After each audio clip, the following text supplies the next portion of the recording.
স্বামীজি যখন আমেরিকা যাবেন ঠিক হলো এবং তার সমস্ত প্রস্তুতি প্রায় হয়ে গেছে, সেই সময় ওনার মনে একটি সংশয় দেখা দিল। এই যে এত বড় দায়িত্ব ওনার কাঁধে রয়েছে, এইটি ঠিক ঠিক পালন করতে পারবেন তো?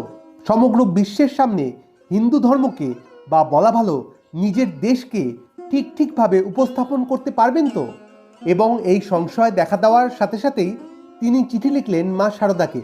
সন্তানের মনের সংশয় মা ছাড়া আর কেই বা দূর করতে পারে। তবে চিঠিটি মূলত লিখেছিলেন এই বিদেশ যাত্রার অনুমতি চেয়ে। মা একবার অনুমতি দিলে তখন আর কোনো পিছুটান থাকবে না। এই চিঠিটি মায়ের কাছে এসে পৌঁছলো 1893 সালের এপ্রিল মাসে। মানে সরাসরি মায়ের কাছে আসেনি। স্বামীজি মাদ্রাজ থেকে চিঠিটি পাঠিয়েছিলেন কলকাতায় স্বামী শারদানন্দজিকে, এবং সেখান থেকে চিঠিটি মায়ের কাছে পৌঁছয় জয়রামবাটিতে। মা তখন ওখানেই ছিলেন।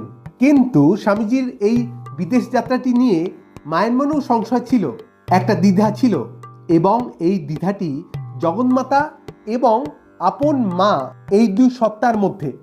মানে স্বামীজির বিদেশ যাত্রা যে কতটা প্রয়োজন, কতটা প্রভাব রাখবে ভবিষ্যতে, সেইটি তো মা জানেন। এবং জগৎ জননীর সত্তা হিসাবে তিনি চাইছেন যে স্বামীজি বিদেশে যাক, সমগ্র বিশ্বের কাছে হিন্দু ধর্মকে তুলে ধরুক।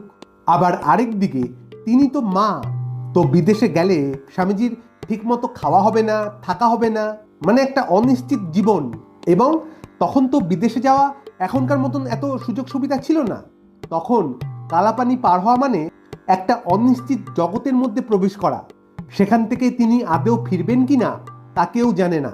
তাই মা হয়ে সন্তানকে এই অনিশ্চিত জীবনের দিকে ঠেলে দিতে শ্রীমার মন কখনো সায় দিচ্ছিল না। তার মানে একদিকে জগৎ জননী এই জগতের উদ্ধারের জন্য, মানব কল্যাণের জন্য চাইছিলেন যে স্বামীজি বিদেশে যাক এবং নিজের দায়িত্ব পালন করুক। আবার আরেক দিকে তিনি আপন মা হিসেবে নিজের সন্তানের ভালোটাও দেখছিলেন, নিজের সন্তানের কষ্টটাও অনুভব করতে পারছিলেন, যে কষ্টের সম্মুখীন স্বামীজি পরবর্তীকালে হবেন। তাই একদিকে জগন্মাতার সত্তা, আরেকদিকে আমাদের আপন মায়ের সত্তা, এই দুই সত্তার মধ্যে একটা দ্বন্দ্ব, একটা দ্বিধা কাজ করছিল সেই সময় মায়ের মনে। এবং স্বয়ং জগৎজননীর মনের দ্বিধা, সেইটি যদি কেউ দূর করতে পারে তা একমাত্র পরম পিতা জগৎগুরু, অর্থাৎ আমাদের ঠাকুর। এবং সেইটি হলো ঠাকুরই মায়ের মনের থেকে এই দ্বিধা দূর করলেন। এক রাত্রে মাকে স্বপ্ন দিয়ে ঠাকুর দেখালেন যে ঠাকুর একটি সাগরের ঢেউয়ের উপর থেকে হেঁটে যাচ্ছেন, এবং তিনি নরেনকে ইশারা করে তাকে অনুসরণ করতে বলছেন। অর্থাৎ ঠাকুর নিজে পথ দেখিয়ে তাঁর নরেনকে সাগরের ওই পারে পৌঁছে দিচ্ছেন।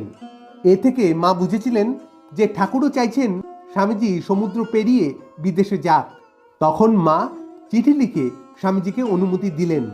এবং স্বামী গম্ভীরানন্দজির লেখা থেকে আমরা জানতে পারি যে স্বামীজিও ওই একই স্বপ্ন দেখেছিলেন যা শ্রীমা দেখেছিলেন, অর্থাৎ ঠাকুর ওই সমুদ্রের ঢেউয়ের উপর দিয়ে হেঁটে যাচ্ছেন তার নরেনকে পথ দেখাতে দেখাতে। এবং যখন স্বামীজি জানতে পারলেন যে শ্রীমাও ওই একই স্বপ্ন দেখেছেন, তখন তার আনন্দের আর সীমা ছিল না। তিনি স্পষ্টভাবে ঠাকুরের অনুমতিও পেয়ে গেলেন, এবং অনুমতি দিয়ে মা যে চিঠিটি পাঠিয়েছিলেন সেই চিঠিটি স্বামীজি পেয়ে একদম বালকের মতন নৃত্য করতে লাগলেন। আবার কখনো ওই চিঠিটির দিকে তাকিয়ে কাঁদতে লাগলেন। এছাড়াও লাইফ অফ স্বামী বিবেকানন্দ এই বইটি থেকে আমরা জানতে পারি যে মা আরও একটি স্বপ্ন দেখেছিলেন যে ঠাকুর সূক্ষ্ম দেহে স্বামীজির মধ্যে প্রবেশ করছেন, অর্থাৎ এটি ঠাকুরেরই কাজ, ঠাকুর করছেন, শুধুমাত্র স্বামীজির শরীরটা নিয়েছেন, অর্থাৎ স্বামীজির মাধ্যমে ঠাকুরই সমস্ত কাজ করছেন। স্বামীজির ইচ্ছাই ঠাকুরের ইচ্ছা। তাই মা আনন্দের সাথেই স্বামীজিকে অনুমতি দিয়েছিলেন, বা বলা ভালো ঠাকুরই অনুমতি দিয়েছিলেন মায়ের মাধ্যমে। এবং জগৎমাতার অনুমতি পেয়ে স্বামীজি ওই মে মাসের 31 তারিখ রওনা দিলেন এক নতুন ইতিহাস গড়তে।